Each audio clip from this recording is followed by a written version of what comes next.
30 million views in one day. Tara, alamin natin. Ngayon, ang nangyari nun, 10 million.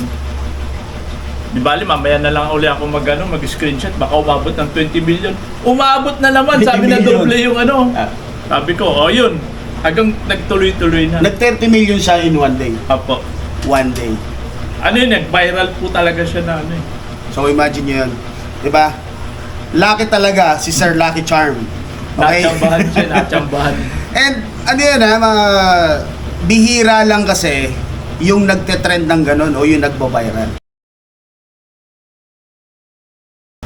Bakit nga ba ginagawa yung artificial Yung- insemination? Ang artificial insemination, unang-una, marami advantage yan eh. Una, mass production. Mass production means Pangalawa, hindi lalaspag or yung lalaki. hindi ma-overuse. Apo. Okay. Pangatlo, ang advantage din yan is para sa back natin. Hindi sila maano ng mga sakit. Kagaya nung magsasalang ka ng female na rabbit, may sakit yun, baka mahawa. Mahahawa yung Oo. lalaki. Eh bakit nga ba iniingatan yung rabbit na yan? Gaano ba kamahal yan? Si Sadyang po, import po siya, galing po siya ng France. From France. Apo. At ang halaga, At ang halaga niyan ay kumulang lang. actually, ayaw niya lang sabihin. Pero yung rabbit na si Sadyang, naalala nyo, yung in-interview ko, si Sir Bobo Tular, na may rabbit na nagkakalaga ng 250,000 isa. Kasama doon yung rabbit ni Sir Lucky Charm na pinangalanan niyang si Sadyang. Para ma-maximize yung production ni Sadyang, yun yung ginagamitan kaya ginamitan ng artificial insemination. Sir, pwede mo bang ipaliwanag sa amin yung step-by-step procedure na mas madaling mauunawaan ng mga nagkakaroon ng interest doon sa artificial insemination sa rabbit? Ganito lang po yan. Sa isang buck or male rabbit, Male rabbit or buck, pag nakakuha ka ng 1 ml sa kanya na similya, 1 ml. ml, katumbas nun is 10 na kagad. wow, 10. Eh kung pina-stud mo ng diretso yung rabbit, yung lahat ng yon pupunta lang sa isang doe or isang inahin. Apo. Pero pag minultiply, paano gagawin, sir? Kunyari, 1 ml, magiging 10 siya. Ngayon, ang swerte mo pa dyan, pagka mostly kasi makakakuha ka ng, kaya mong kumuha ng 2 ml eh. 2 Adi, ml? 20 kagad na ano yun. Ano lang yun ha? Magagawa mo lang yun within 15 minutes. 15 minutes, 15 minutes. times 20, times 10, times Oh. 20, hindi na overuse yung back. Bakit 10 minutes ka mo?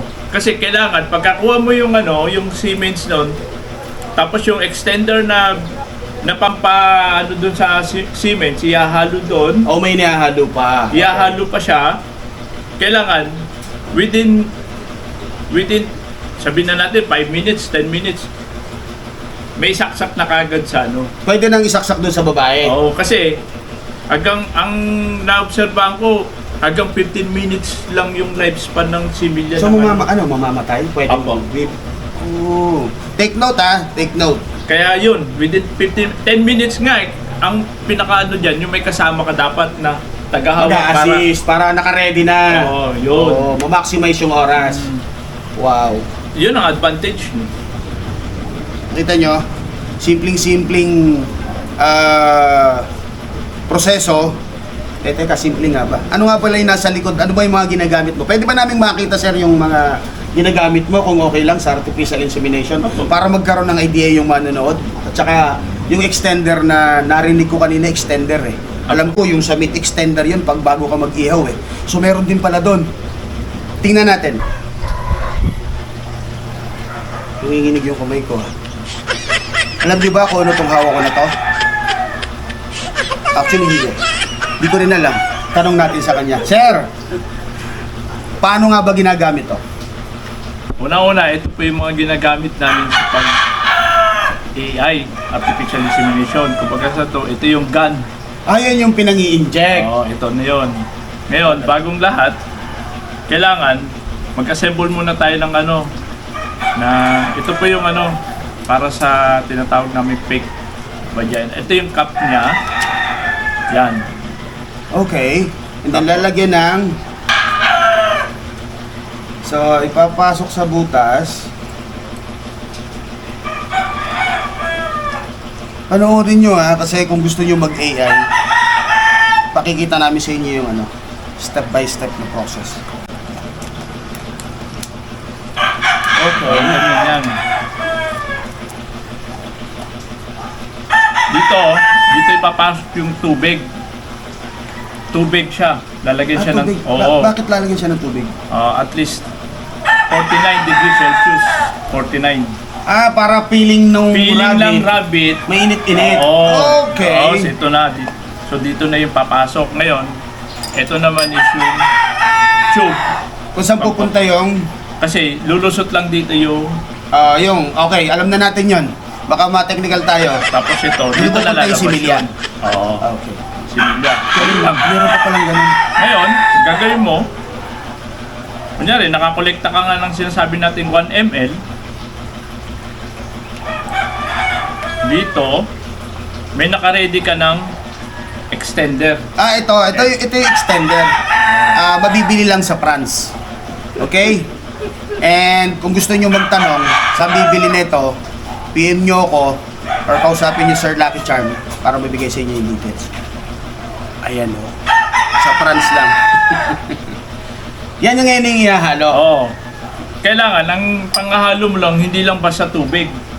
Distilled water. May hinahalo pang distilled water. So, ito yun. Yan. So ito yung ginagamit na panghalo. Oo. Distilled. Ihahalo dyan. How many Kunyari, naman? dito ka magbe-base sa mga sasimilya mong na ano. So ilang times 10 ba nung nakuha mo? Oo. So Dito. times 10. Ngayon, mimix mo na ngayon siya dito. After nun, na-mix mo na yung ano, iseset mo na ngayon siya dito. Ilalagay mo na siyang ganyan. Hindi ba may inject lahat yan dyan? O may settings na gagawin dyan? Ngayon, para- dito, may settings na naman tayo dito. Dito, 1 ml. So may nakalagay na rito na 1 ml lang isang Matik inject. na kagad yan. Pagka binomba mong ganyan, 1 ml lang 1 yung ml papasok. yung ipapasok. Oh. Ngayon, pag insert, dahan-dahan lang din. So hindi naman masasaktan yung hindi naman. Actually, Okay, meron po ginagamit. tayong straw. Disposable po yun ginagamit natin. Kada isa, tapon. Yan, susuk-suk mo ngayon siya dyan. Para hindi masakit. Ito na yun, para safe lahat. Okay, Kunyari, okay. pagka nagamit na, alisin mo. Hindi na mahawa. If ever na may sakit yung isang rabbit, hindi matatransfer Isang rabbit, sa isang ganito. ibang rabbit. Parang syringe lang, pag ginamit na pag-inject, disposable na siya. Ayun. Okay, Ganun lang siya kasimple. ang galing, di ba? So kung meron kayong mga tanong, meron kayong mga concern about dito sa pinag-uusapan nating artificial insemination, pwede kayo mag-message. Pwede nyo i-message Sir Lucky Charm. Lalagay namin yung link below. At least makakapagtanong kayo ng diretso. Teka lang. Maiba ko. Asan nga pala yung rabbit na pinag-uusapan natin na nagkakahalaga ng 250,000? Pwede ba natin makita yan? Yan. So yan ang katunayan or katibayan na PS119 yung line niya at nanggaling pa ng France. So hindi ka pwedeng magpatato. Pwede ba nang ipatato sa mga nagtatato dyan? Iba yung tato nila Iba, talagang hindi magagaya. Hindi ba yan yung pwedeng itatatak lang ganun, gagayahin? Hindi ubra. Kasi to, ilang taon na to sa'yo, sir? 2 taon. 2 taon na nakita nyo, hindi nagbabago yung markings niya.